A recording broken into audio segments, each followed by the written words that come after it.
বিসমিল্লাহির রহমানির রহিম।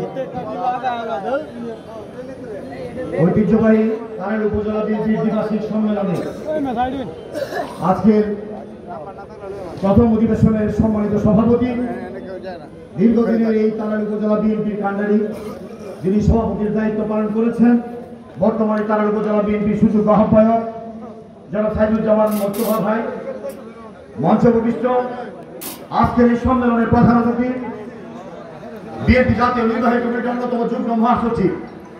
আগেই বলেছি, রাজপথের লড়াকু সৈনিক, গত পতিত স্বৈরাচারের আতঙ্ক, বাংলাদেশের সর্বোচ্চ মামলার যিনি অধিকারী, যাকে এই সময়ে প্রায় 4.5 করে মামলা দিয়ে এই রাজপথের বিতাড়িত করার অপচেষ্টা করা হয়েছিল, সে বীর সেনানীগত সংগ্রাম যুদ্ধের জনাব হাবিবুল খান সোহেল ভাই, মঞ্চ উপবিষ্ট আমার সহকর্মী সহযোদ্ধা, জাতীয় নির্বাহী কমিটির সহ সাংগঠনিক সম্পাদক অ্যাডভোকেট ওয়ারেস আলী মাহমুদ জামালপুর জেলা বিএনপির সাধারণ সম্পাদক, আরেক সহকর্মী সহযোদ্ধা ময়মনসিংহ মহানগরের সিনিয়র যুগ্ম আহ্বায়ক মহানগর বিএনপির, ময়মনসিংহ মহানগরের সদর আসনের গত নির্বাচনের নমিনি, আমার সহকর্মী জাতীয় নির্বাহী কমিটির সহ সাংগঠনিক সম্পাদক জনাব আওয়াব আকন্দ, আমার সহকর্মী কিশোরগঞ্জ জেলার রাজপথের প্রাণ আন্দোলন সংগ্রামের যিনি অগ্রণী ভূমিকা পালন করেছেন জেলা বিএনপির সুযোগ্য সাধারণ সম্পাদক জনাব মাজার ইসলাম মাজার ভাই, এবং উপস্থিত জেলা বিএনপির সম্মানিত সিনিয়র নেতৃবৃন্দ, সকল পর্যায়ের অঙ্গ সমিতি সম্মানিত নেতৃবৃন্দ, আজকে তারাইল উপজেলা বিএনপির সিনিয়র যুগ্ম আহ্বায়ক সঞ্চালক লিটন সহ যুগ্ম আহ্বায়ক জেলা থানা বিএনপি, 7টা ইউনিয়ন বিএনপি সভাপতি সেক্রেটারি সহ সম্মানিত কাউন্সিলর, ডেলিগেট বৃন্দ, তারাইল উপজেলার সকল অঙ্গ সমিতি নেতৃবৃন্দ, সাংবাদিক বন্ধুগণ, সম্মানিত মুরব্বিয়ান, যুবক ভাইরা, আশেপাশের মা বোনেরা, আসসালামু আলাইকুম। আমি প্রথমে তারাইল উপজেলা বিএনপির আহ্বায়ক সকল যুগ্ম আহ্বায়কদেরকে ধন্যবাদ জানাই, অভিনন্দন জানাই। আজকে দীর্ঘদিন পর স্বৈরাচার পতনের পরে এই তারাইল উপজেলা বিএনপি একটি সুন্দর সুশৃঙ্খল অত্যন্ত বর্ণাঢ্য একটি সম্মেলনের আয়োজন করেছেন জেলা কমিটি এবং সাংগঠনিক টিমের পক্ষ থেকে।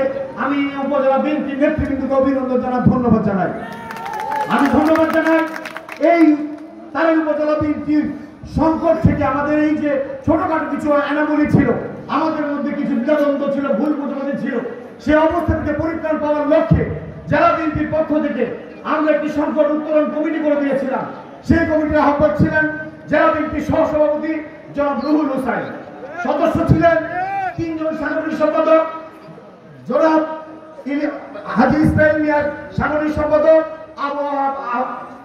আশফাক আমিরুল ইসলাম আশফাক ভাই সহ আরেকজন ছিলেন যিনি ইতিমধ্যে আমাদের দল থেকে বহিষ্কৃত। তাদেরকে তো আমরা দায়িত্ব দিয়েছিলাম। ওনারা অক্লান্ত পরিশ্রম করে থানা বিএনপির সহযোগিতার মাধ্যমে, মোস্তফা ভাই লিটন সহ তাদের সকলের সহযোগিতার মাধ্যমে আজকে এই 7টি ইউনিয়ন কমিটি গঠন করে আমরা এই সম্মেলনের এই পর্যায়ে আমরা আসতে পেরেছি। সেই কারণে জেলা বিএনপির পক্ষ থেকে এই রুহুল ভাই সহ তার টিমকে আমরা অভিনন্দন জানাই, ধন্যবাদ জানাই। প্রিয় নেতৃবৃন্দ, আমি শুরুতে বলেছি এই দেশে বিগত 17 বছরে আন্দোলন সংগ্রামে আমাদের সহকর্মী সহযোদ্ধা ইলিয়াস আলী চৌধুরী সহ গুম খুন হওয়া রাজপথে লড়াকু সৈনিক যারা সহকর্মীরা নিহত হয়েছেন, তাদের সবার রুহের মাগফিরাত কামনা করি। এই জুলাই আগস্টের আন্দোলন সহ আমি সাথে সাথে রুহের মাগফিরাত করি, কামনা করি। আমি আমাদের রাত ইউনিয়নের সভাপতি আবুল হাসান রতন, যিনি কিছুক্ষণ আগে ইন্তেকাল করেছেন একটা অপ্রীতির ঘটনায়, তার মাগফিরাত কামনা করি। কিশোরগঞ্জ জেলার রাজপথে আমাদের কুলিয়ারচরের হাসান আলী, ভৈরবের রাশিদ, কুলিয়ারচরের কৃষক দলের ইউনিয়ন সভাপতি বিল্লাল, ছাত্রদলের সভাপতি রেফায়েত সহ অসংখ্য নেতাকর্মী কিশোরগঞ্জ আন্দোলন সংগ্রামের রাজপথে মুখে তাজা রক্ত ঢেলে দিয়েছে, তাদের আত্মার মাগফিরাত কামনা করে প্রিয় উপস্থিতি। আজকে আপনারা জানেন এই পরিবর্তিত পরিস্থিতির পর নতুন এই প্রেক্ষাপটে আজকে সম্মেলন করতে যাচ্ছি। বিএনপির ভারপ্রাপ্ত চেয়ারম্যান জনাব তারেক রহমান সাহেব বিগত 2.5 বছর আগে জাতির সামনে স্বৈরাচার ক্ষমতা থাকার সময় 31 দফার রাষ্ট্র সংস্কার, রাষ্ট্র মেরামতের কর্মসূচি দিয়েছিলেন। প্রিয় উপস্থিতি, আজকে সেই রাষ্ট্র মেরামতের কর্মসূচির আলোকে সারা বাংলাদেশে আমরা জনসম্পৃক্ততা কর্মসূচি গ্রহণ করেছি। আজকে আমরা বলতে চাই, বাংলাদেশের এই প্রেক্ষাপটে আজকে অনেক দল অনেক ভাবে মতামত দিচ্ছেন। সরকার থেকে সংস্কার কমিশন হয়েছে, বারবার প্রতিনিয়ত প্রতি মুহূর্তে সংস্কার বলে বলে মুখে ফেরা তোলা হচ্ছে, অথচ আমরা যখন আমাদের কোনো দিক নির্দেশনা ছিল না, যখন আমাদের সাথে কোনো ভীষণ ছিল না, যখন আমরা জানতাম না ও স্বৈরাচারের কখন পতন হবে, তখন আমরা জাতির সামনে 2.5 বছর আগে রাষ্ট্র মেরামতের 41 দফা কর্মসূচি আমাদের নেতা তারেক রহমান সাহেব জাতির সামনে দিয়েছিলেন। আজকে সেই সংস্কারের বিভিন্ন দফা অনেকে দিচ্ছেন, আমরা তো সেই সংস্কার 2.5 বছর আগে বলেছি। আজকে সংস্কার করে মানুষের কাঙ্ক্ষিত যে ভোটের অধিকার, যার জন্য আমরা রাজপথে জীবন দিয়েছি, সংগ্রাম করেছি, পরিবার পরিজন ছেড়ে, স্ত্রী সন্তান মা সবকিছু ছেড়ে দিনের পর দিন রাতের পর রাত আইলে বাইলে খেতে খামারে ঘুমিয়েছি। আমাদের স্বাভাবিক মৃত্যুর কোনো গ্যারান্টি ছিল না। আমার সহকর্মী সহযোদ্ধা অসংখ্য নেতা কর্মী জীবন হারিয়েছে, আজকে প্রত্যুত্তরণ করছে।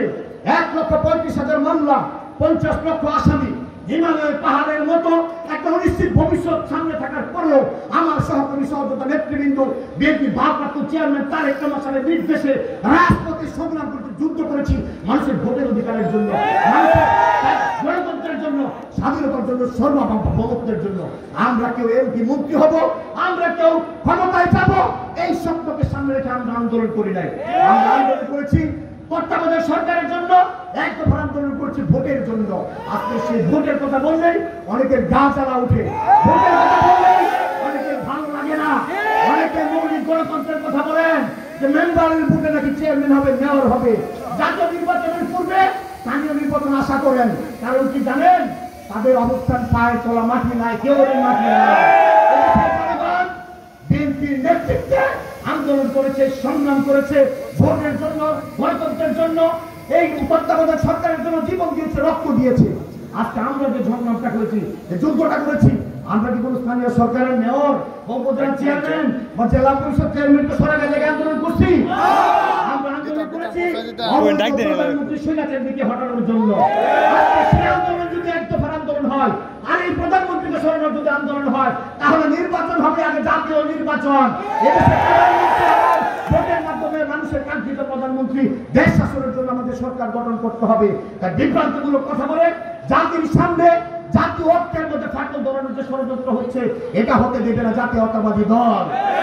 আমি অন্তর্বর্তীকালীন সরকারের প্রধানকে আমি আহ্বান করতে চাই, আপনাকে আমরা সম্মান জানিয়ে বলতে চাই, আপনি পৃথিবীর মধ্যে একটা মডেল।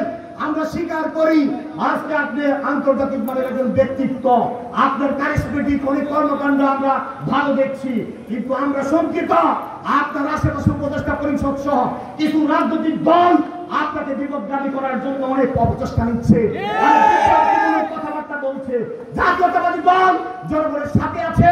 আমার নেতা বিএনপির ভারপ্রাপ্ত চেয়ারম্যান তারেক রহমান সাহেব অত্যন্ত সুকৌশলে দীপ্ত শপথে জাতিকে একটি অভিষ্ট লক্ষ্যে নেওয়ার জন্য অন্তর্বর্তীকালীন সরকারের কে সাহস জুগিয়ে যাচ্ছে, সমর্থন জুগিয়ে যাচ্ছে। ওইটা ওই সমস্ত পর্যন্ত অব্যাহত থাকবে। যদি আমরা দেখি জনগণের বিপক্ষে কোনো জাতীয় স্বার্থের বিরুদ্ধে কোনো সিদ্ধান্ত ওই অন্তর্বর্তীকালীন সরকার নেয়, আমরা এক মুহূর্তের জন্য জনগণের স্বার্থ আদায় করার জন্য আমরা পরিষ্কার ভাষায় বলতে চাই, আমরা আপনাদেরকে সহযোগিতা করতে চাই। সংস্কারের জন্য দফায় দফায় ঘন্টার পর ঘন্টা, দিনের পর দিন ইতিবাচক কাজ করে যাচ্ছে, সমর্থন দিয়ে যাচ্ছে, কথাবার্তা বলে যাচ্ছে। অতএব আপনাদের কাছে সরকারের কাছে আহ্বান, অবিলম্বে মানুষের কাঙ্ক্ষিত ভোটের অধিকার, জনগণের মালিকানা আমরা ফিরিয়ে দিতে চাই। জিয়া পরিবার, তারেক রহমান এবং জাতীয়তাবাদী দলের নেতাকর্মী সহ